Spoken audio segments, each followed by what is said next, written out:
they're getting bigger and there are now more of the worms. But this means that we've had to keep, whoa, there we go. Guten Yardning, everybody.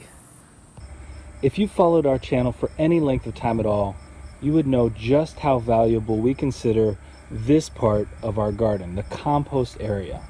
This is an area where we are creating compost that's going to help all of our vegetables, all of our fruits grow and develop, but it's also an area where we've intentionally planted different vegetables, and the results have been fantastic.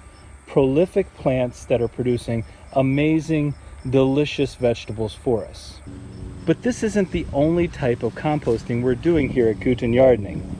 3 months ago, we set up our very first vermiculture composting system. With 1,000 worms, we started what we hoped would be a productive, year-long worm casting setup.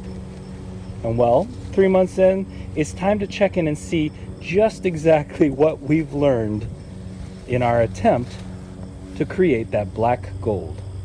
Our setup consists of 2 plastic bins, one inside the other, with a couple of bricks to create some space at the bottom to allow for the drainage of the worm leachate, and then holes around the exterior. So with the bricks underneath, we've created enough room for there to be airflow.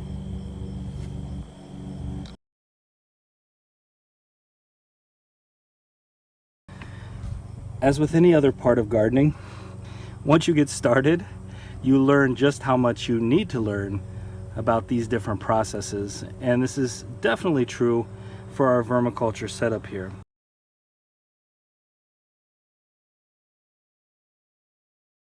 We started with a bin that's about 2 feet long by 18 inches wide.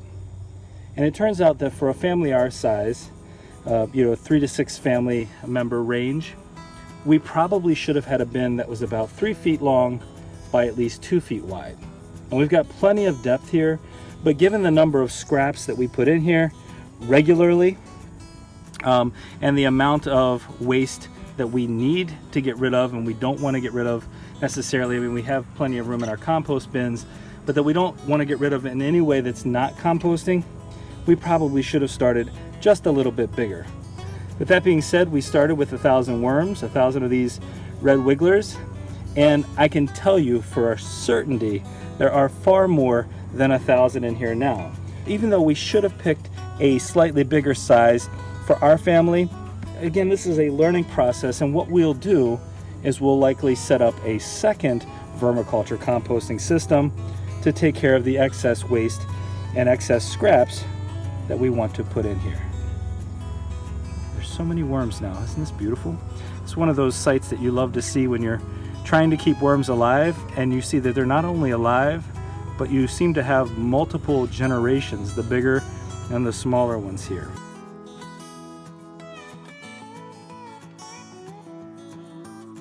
The second thing we learned through research and through experimentation was just how important location is to these worms.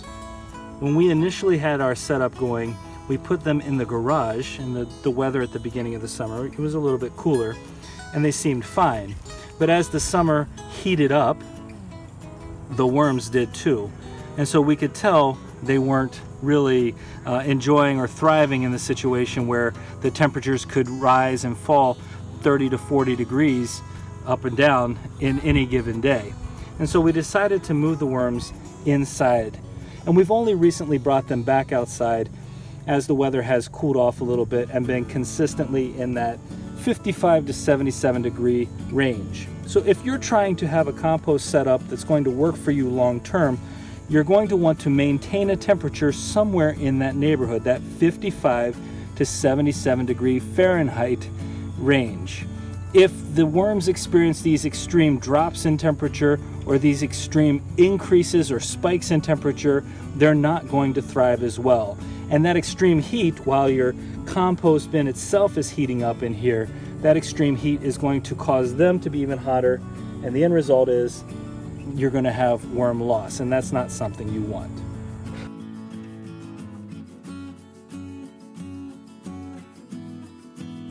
The third thing we discovered is something that I alluded to just a little bit ago, Let me see if I can show you a really good example of this. But because we're growing in a plastic container, the bins are holding on to a lot more moisture. So it's not just the plastic container, I suppose. It's also the fact that we're composting a lot of green leafy vegetables like cabbages and lettuces, etc. And so those contain a lot of moisture. And so when you have all of this moisture coming together, you end up with, they say you should have, you know, the consistency of a damp sponge. Well, this is wetter than a damp sponge. You can see some of the moisture being wrung out here. And so we're still discovering that the moisture level in our bedding, etc., is a little bit too much. It's too damp, it's too moist. And so as a result, you can probably see it here along the sides, our worms have been climbing, and here's some dry castings. They've been climbing and making their way up along the sides. So part of that is it would seem, they're discontent with the overall moisture level of the bed. And so as a result, we had to add additional holes. Our initial setup did not have holes in the lid. We came back through, we drilled more holes in an attempt to reduce the amount of moisture or condensation that was forming inside and to increase the overall airflow. And in addition to that, the second step we've taken, and we're taking again today, is that we're adding more bedding. And we're going to talk about that bedding here in a little bit, but we really want to reduce this moisture. We have never once had to add any water to this compost. And I know for outdoor worm setups, people usually add moisture or have to add moisture, but we've had the opposite problem. We have far more moisture than we need. And so again, we're going to work on the bedding so that these worms don't feel like they have to walk around the sides and climb out and escape the moisture that's down below.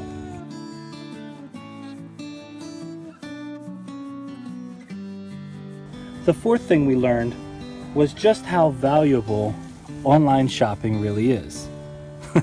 Well, we don't need to put it that way. But one of the pieces that's of bedding that we've been adding of late is cardboard, shredded cardboard. So these are cardboard boxes that we get from online shopping. And this cardboard is highly desirable as bedding because the worms love it. They eat it up. They go right through it in terms of the process. And this cardboard is really good at helping to retain moisture. So some of the excess moisture that we're seeing out here will be absorbed by this cardboard, and it will help us to reduce that overall moisture level. So another element that we've been adding for bedding are these leaves. And we've actually had these leaves for over a year now, these particular leaves, and that is a benefit in some ways because as they get older, they're easier to break apart, and we don't want to necessarily lay out fresh leaves and then have them get matted down and make it harder to bury our kitchen scraps in here.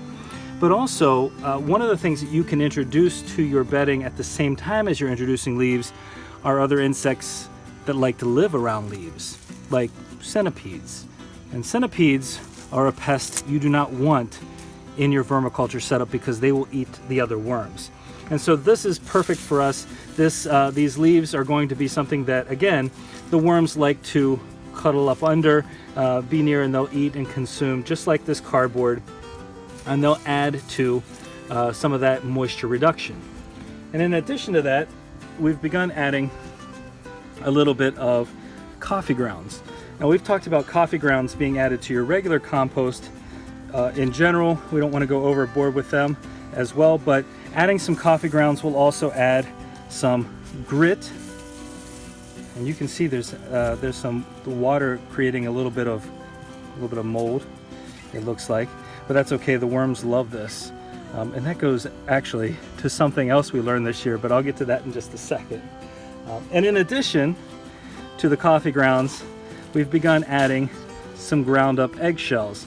And the purpose of the ground up eggshells is to add a little bit of grit. We added sand at the beginning for grit, and now the coffee grounds and the eggshells are going to add some more grit to help them process and digest the rest of the scraps that we're putting in here. Now I'm going to have to add more of each of these. I'm just showing you a sampling of what it is that we're putting in here. And I'll come back through here toward the end and add the amounts that we want to add to this area, to what we have so far. But there are a couple things I should show you really quickly, because I want to make sure you understand just how well these worms are doing right now. They are bundled up around some of that older food, but they are incredibly healthy. Look at how they're moving. There's nothing lackadaisical about them. They're not lethargic in any way. They are very content with the food we've been feeding them.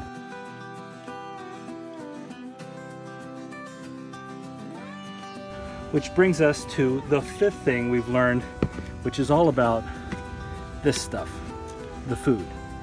And we figured out very early on that the smaller the pieces were that we were putting in, the more easily and quicker it would decompose, and that they would eat it. We didn't leave any big pieces, like big pieces of bananas or anything like that in here, because that would lead to other issues that we're already having a few of. But we have been feeding them things like bananas, potato peels. This is a bit of avocado here, some old cabbage leaves that we didn't need. There's some apple down in here, a little bit of melon rind. And again, some of this is more moist than other types. So this is going to add to that moisture level that we're already struggling against a little bit. So we could hold off on this, but I think if we add to our compost enough of this cardboard, our leaves, etc., we're going to create that nice fine balance. The other thing we've learned about this food is the frequency with which we've been feeding them. And so if we scoop around down in here, I gave them this amount, equivalent to this amount of food, about 4 days ago. And as we go through, you can see there are some bits of residue left, and you can see there's still some pieces, but if we smell it, it's just that nice earthy smell. So they're clearly eating quickly enough. And if I go all the way around, the whole way around, and try to dig up this area here, we're going to see that there are still a few pieces left, but not that much. They are eating much more quickly now than when we got them. And that makes perfect sense, because they're growing, they're developing, they're getting bigger, and there are now more of the worms. But this means that we've had to keep, we've had to keep a really close eye on how frequently we fed them, or we feed them. Early on, we were feeding them once a week, and we were feeding them about 3 to 4 pounds of food. Now we're feeding them every 3 to 4 days, because they are eating that quickly. And I hinted at this earlier, but I learned this just a short time ago, that if you do see mold, there's a little bit of mold right there on this avocado skin. If you see mold on your food and you want to put it in here, that's not a bad thing. The worms love that mold, that spoiled food as well. So if you have spoiled food within reason that you want to put into your compost bin, that's just fine. It is always okay to have vegetable scraps, apple peels, coffee grounds are fine, again in moderation. Other kinds of food scraps are fine. You want to be careful, and we've learned this for sure. You want to be careful putting meat in here, because that will attract pests. I suppose that's probably more of a risk if you're talking about outside vermiculture setup versus inside, but there will still likely be those critters that still find a way to try to access in here, as we have seen.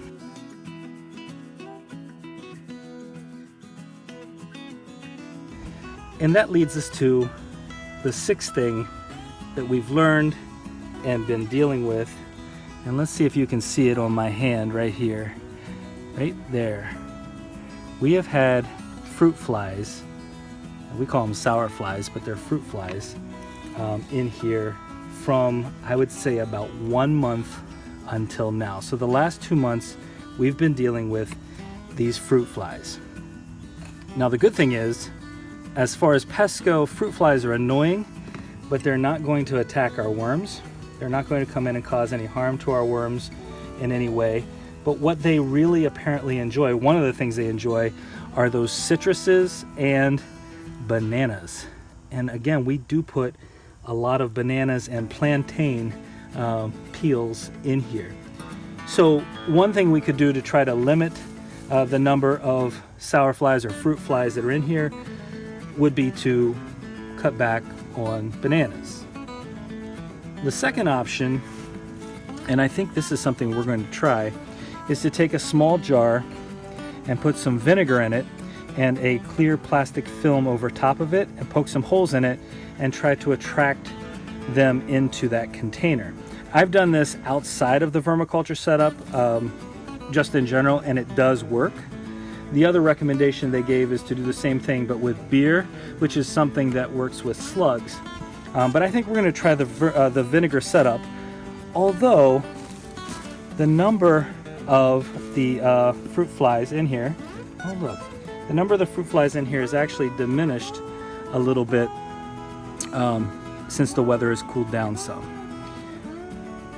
The roly-poly here is supposed to be okay. This is one of those insects that is not going to cause a problem, and in fact is more beneficial than anything else. It's amazing. We didn't put it in here, or so we thought, but it made its way. And we'll keep him in there. That's not so bad.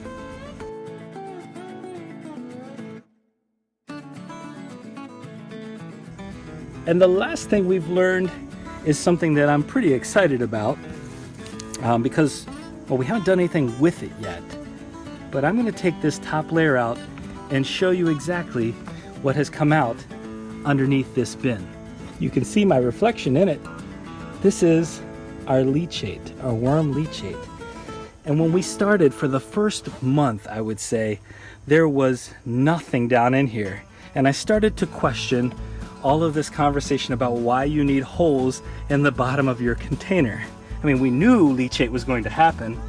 Oh, and one of our worms made its way down here. We knew leachate was going to happen, but I would say we have about 1 inch of leachate created here, because I got my finger where the level is. About 1 inch of leachate created in 3 months. And this leachate is different from worm tea. It's not the same thing, but we're still going to do a little leachate test and see what kind of nutrient value is in here. So we'll take a look at that later on in a different video, but I'm interested to see what the nutritional value is and what it is that we can do with this leachate. I'd love to know what you do with your leachate when it comes out, if you have a vermiculture setup, because this is a substantial amount of liquid in here. And now I also understand why people add a little faucet to the bottom of these just to let it pour out, because this is quite a bit of liquid and it's adding to the weight of our vermiculture setup. We don't want to be moving our setup back and forth all over the place anymore. It's getting pretty heavy with all of the feeding and the castings until we harvest it. So I think having a good solid location, perhaps up on blocks where we could have that little spigot would probably be ideal. And since we're getting into the fall, later fall, and into the winter season, we're going to have this kept inside anyway, where we're not moving it around so much. So we're gonna dump this leachate into a bucket so we can test it, experiment, explore, and see exactly what we've got here. And we just got an aerating system as well. So once we're making our worm tea, we'll be able to do a comparison between the leachate and the worm tea to see exactly how it will help us, how it will benefit us. But I'm going to put this back together. I'm going to reassemble what we have now that our leachate is out. And unlike a wood setup, I'm not worried about needing to let my system dry out or anything like that. I'm just going to go right back to where we were. Bin back in. There we go. Just like so. And then I want to show you one more thing. So I guess the real question we have here, before I add in this food and all this other bedding, which will take longer for there to be castings available, is how close are we to collecting castings if we tried to right now? And if I dig down to the bottom, I would say the worms are really doing their work, and we're not that far off. We probably could try to harvest some of it now, but you can see it's not fully refined enough, probably because we've been feeding them pretty consistently and not allowing for there to be that final production. We just keep adding resources and nutrients to the bedding, etc., for them to keep doing their work.